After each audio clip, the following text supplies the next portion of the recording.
안녕하세요. 빠른커피의 김사원입니다. 오늘 볶아볼 커피는 에디오피아 두메르소 지원 워시드 커피를 볶아볼 예정이지만 내용은 다른 내용으로 하고요. 이거는 샘플을 받았던 커피고요. 에디오피아 워시드 올해 프랍들이 늦게 도착했죠. 전쟁 때문에 늦게 도착했는데 오늘 드릴 이야기는 이제 커피 가격이 엄청나게 올랐어요. 어디까지 올라갈 거냐라는 사람들의 이야기가 많은데 이제 지금 330 정도 포인트를 찍고 있거든요. 330 포인트인데 여러분들은 우리가 먹는 커피들이 이제 가격이 어떻게 될지 궁금하잖아요. 가격이 오를지 아니 떨어질까. 커피 가격에 대해서는 이제 원재료 가격도 있고 다른 요소들도 많아요. 임대료나 뭐 인건비나 이런 요소들이 많이 들어있는데 어찌됐든 원재료가 차지하는 비율이 최소 20에서 30% 차지하기 때문에 원재료에 따른 가격 변동이 결국은 커피값 가격에 영향을 미쳐서 물가 상승에 영향을 미칠 수 있다, 이렇게 보시면 좋은데요. 보통은 100지수를 기준으로 해가지고 이야기가 되어 왔어요. 커피 지수이 어떤 의미냐면 선물 지수예요. 선물이라는 건 뭐냐면 미리 그 콩이 농작물이니까 매년 생산되잖아요. 그러니까 3, 7, 9, 12 보통 이렇게 선물 미리 사가지고 그 12월달 생산분을 사가지고 뭐 한국에 도착하면 1월이나 2월이 되겠죠. 그렇게 가격을 결정해주는 지수인데 이게 어떤 포인트냐면 이제 센트, 그러니까 미국 달러로 되어 있고 뉴욕 상업거래소에서 거래되는 거기 때문에 350포인트면 350센트라는 거예요. 1파운드당. 파운드를 이제 킬로그램으로 바꾸려면 거기다 2.1을 곱하고 거기에다가 이제 환율 우리 1,400원대가 넘었죠. 1,450원이나 뭐 이렇게 곱하면 되는데 그렇게 계산해버리면은 그 선물 지수로만 해도 뭐 이 정도 될 것 같아요. 거기에 이제 생교회사의 이윤이나 운반비 등이 들어가고 그 다음에 깎는다고 하더라도 기준이기 때문에 브라질 커피가 가격이 굉장히 많이 올라갈 것이다 예상으로 사람들이 많이 사재기를 했죠. 그래서 지금 포인트는 약간 오버슈팅이 되어 있는 게 아닌가라는 이야기도 많지만 오늘은 그런 이야기보다는 브라질이 얼마나 커피 가격을 방어하고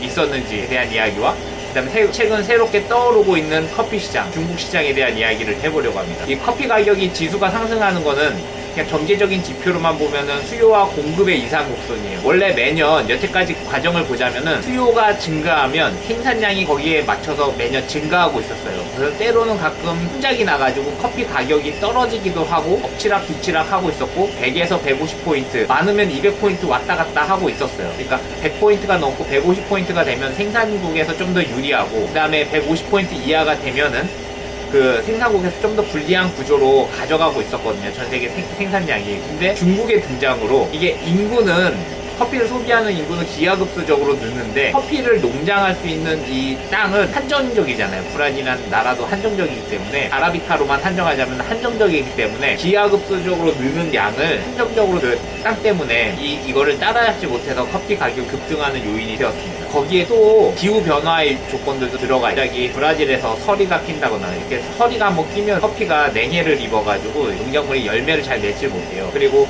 커피는 알다시피 농작물이기 때문에 심자마자 바로 나오는 게 아니라 3년에서 5년이라는 시간이 걸려요. 그래서 새로운 땅을 경작하더라도 3년에서 5년 정도의 추가적인 시간 확보가 걸린다. 그리고 두 번째는 브라질에서 매년 그래서 생산량을 늘리고는 있어요. 근데 중국에서 먹는 소비 인구가 좀 더 빨라지는 거죠. 그래서 중국은 막 20% 성장, 그리고 매년 커피 시장이 17% 성장하고 있다고 하는데 중국 인구가 거대하잖아요. 중국인들이 한번 휩쓸고 가면 모든 농수산물이 아작이 납니다. 로부스타 가격이 상승된 건 중국인들이 두리안을 많이 선호했는데 두리안이 베트남에서 생산이 되는데 베트남 로부스타 생산지에서 두리안으로 다 갈아엎었어요. 그래가지고 로사가 아라비카 정도의 가격대로 올라섰고 저가 커피를 먹는, 그러니까 10,000원 미만의 커피는 거의 다 로부스타였는데 그 커피들이 이제 가격이 오르면서 특정한 사이트들이 가격을 올리기 시작한 거죠. 그래도 그런 커피들은 거의 마진 없이 마케팅용으로 뿌리는 것 같아요.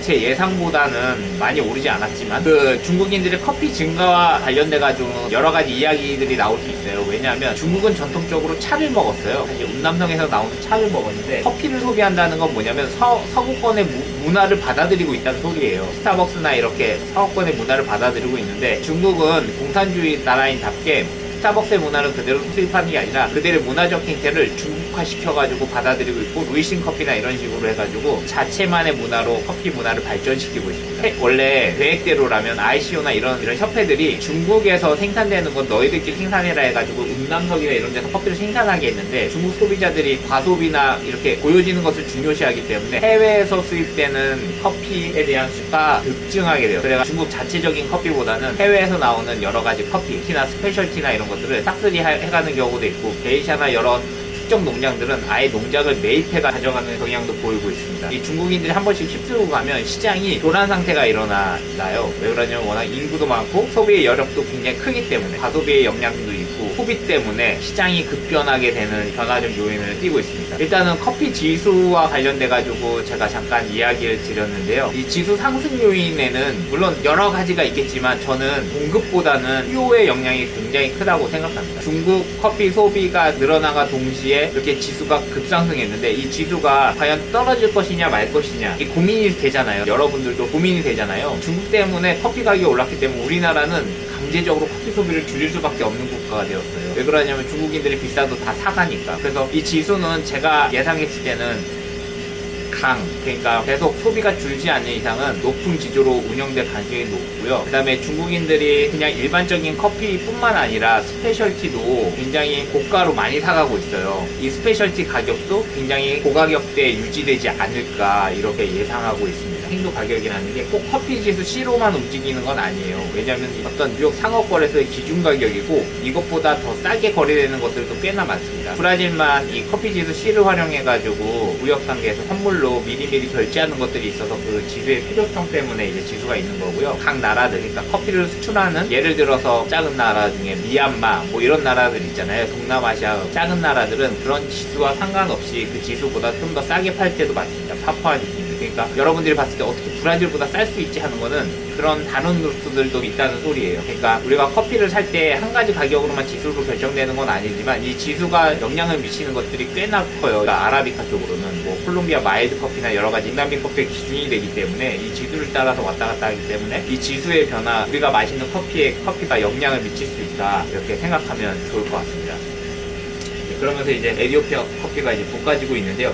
중요한 게 에티오피아 사람들도 바보가 아니잖아요. 커피 지수 C가 오르면 자기네들 커피도 거기에 맞춰서 가격을 올립니다. 이거는 인도네시아도 마찬가지예요. 지수와 상관없이 움직이는 나라들 있거든요. 그러니까 아프리카나 아시아가 관련된 국가 중에 인도네시아가 세계 4위 수출국인데 인도네시아도 바보들이 아니기 때문에 이 지수에 맞춰서 커피를 가격을 올리거나 수출을 잠시 보류하기도 하고 막 그렇습니다. 제가 아는 분은 이 지수가 오르니까 미국에서 커피 소비가 많아지니까 인도네시아 커피가 갑자기 많이 소비되기 시작했다고 하더라고요. 그래서 생두를 사 모으고 있어가지고 한국에는 줄 수 있는 물량이 거의 없다 뭐 이런 이야기도 나오고 돈을 이제 미리 주고 생두를 구매하지 않으면 더 이상 좋은 커피를 받아볼 수 없는 작은 회사들은 돈을 미리 주지 않으면 더 이상 커피를 갖고 올 수 없는 위치까지 이제 조만간에 가게 생겼어요. 그러니까 큰 회사들만 이제 어떻게 보면 매입할 수 있고 작은 회사들은 매입할 수 없는 단계까지 왔는데 이 커피 지수가 굉장히 높아져서 생산국이 왕이 되는 역전 현상이 일어나고 있습니다. 네, 이런 것들은 누가 막냐면 미국이나 이런 나라들이 분배를 좀 잘 해줘야 되는데 어떻게 될지 모르겠어요, 솔직히. 근데 커피 가격은 당분간 떨어질 기세가 아니다 이렇게 보시면 될 거고 지금 당장만 놓고 보면 엄청난 위기입니다. 그러면서 이제 1팝이 터지고요. 1팝이 끝날 때쯤에 콩을 빼겠습니다. 1팝 끝나자마자 빼서 오늘은 여기에서 마치도록 하겠습니다.